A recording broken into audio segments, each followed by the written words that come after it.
Siamo arrivati a Milano, di turismo artistico e culturale.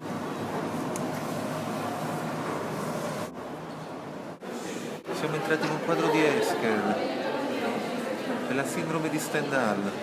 Viviamo qua dentro, aiuto, aiuto, voglio, aiuto.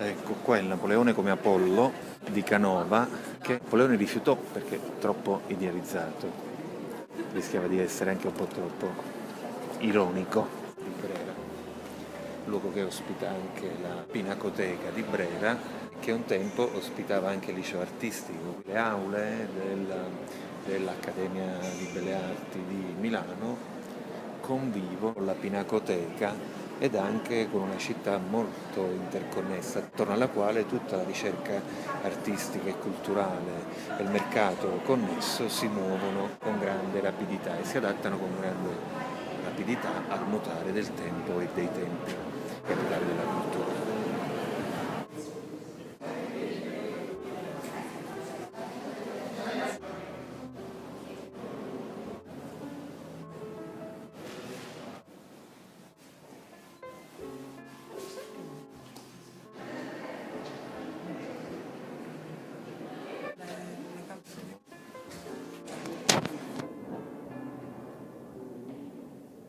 Accademia di Belle Arti, che oggi è una fucina di artisti giovani che studiano nell'ambito dello stesso spazio i classici, la memoria e la storia della comunità, che attraverso questo nodo centrale interagiscono con tutto il sistema culturale Milano.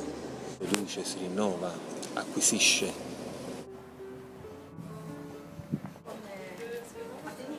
Di Arman, praticabile, vivibile.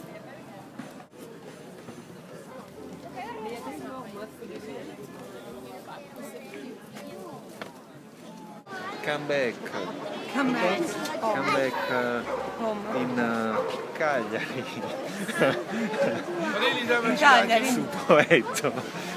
Adesso siamo in via Tortona sul retro dei Navigli. Siamo spostati un pochino alla periferia di Milano rispetto al centro, ma ci siamo spostati e quindi si anima la periferia di Milano con la mostra di Basquiat.